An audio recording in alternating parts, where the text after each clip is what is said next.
Ready to go. Well, hello everyone again, and welcome to another episode of Give Us Five. And today we are blessed to have with us the head coach of the women's basketball team at Miami University. And Tricia Cullop is with us today. Tricia, so welcome to the program and thanks so much for sharing your time. Thanks for having me. That's great. Well, are you all ready? We're going to fire these questions at you and let you impart your wisdom to the listening audience. Sounds good. And the first question is, what inspired you? What was your motivation to be a professional leader, to become a coach? Well, I think first, my parents were incredible people. My mother was a very gifted teacher, and I watched the just how she inspired kids that would come back years after years. They had been in her under her, and how impactful she was in their lives, and that meant a lot to me. And I got to kind of see the impact that an incredible teacher could have, even years later. My dad was a blue collar worker. He was a construction. He was in highway construction. He worked extremely hard every day, but the people he worked with loved working for him. And then, I'd say the third person would be I had a high school coach that just went above and beyond for me.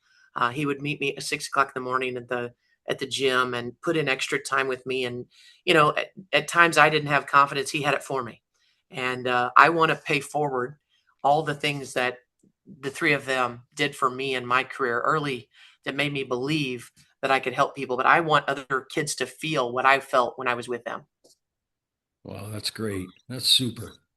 Well, Tricia, there's a long list of attributes of traits associated with great leaders. I wonder if you might share three to five that are very important to you.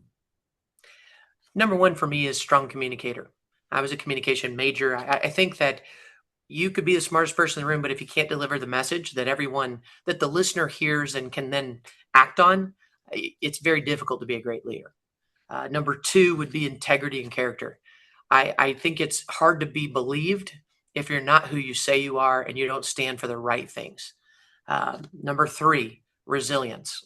We're all going to face turbulence. Are we ready for it? Can we handle it? Are we problem solvers?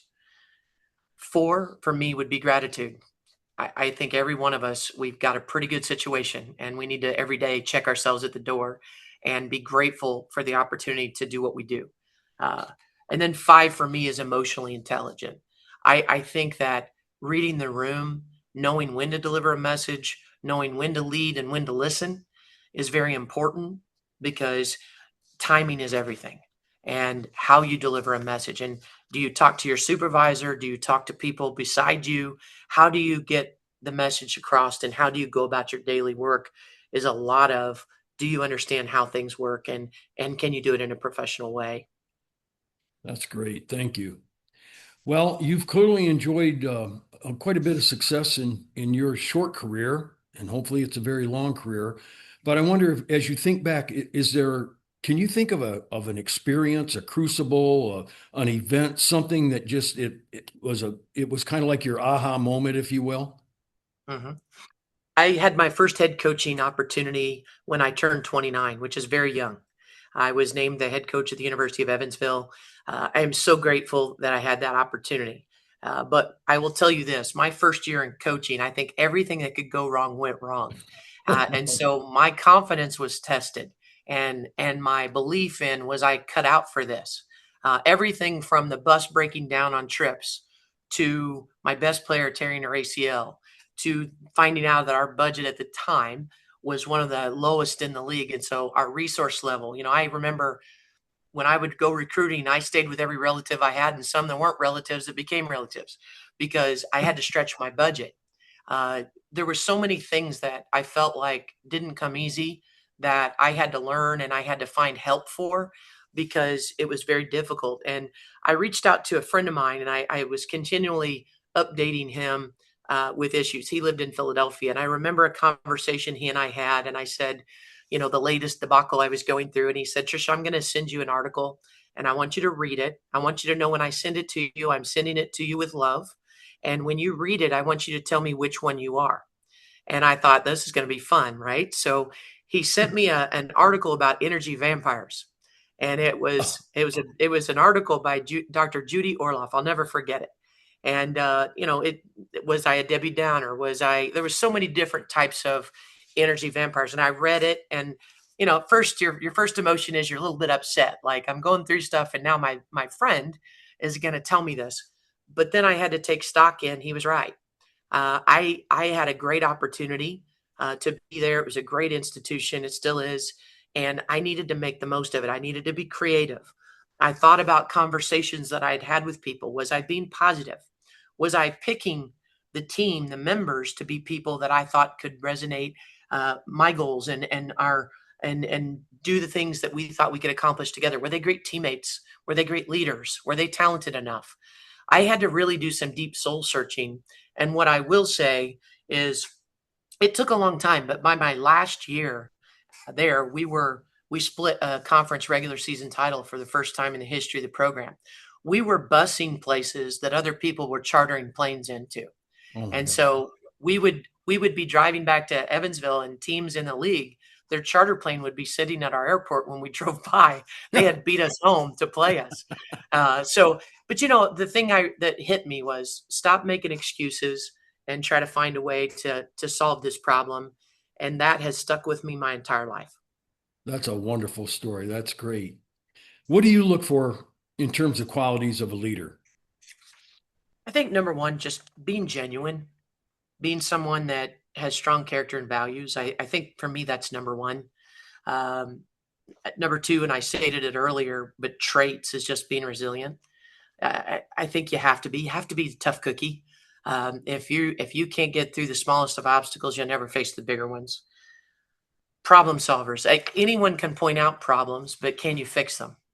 I think a great assistant knows how to fix them. And when I say assistant, I have leaders in my staff, and I want to make sure that anyone around me is a creative problem solver.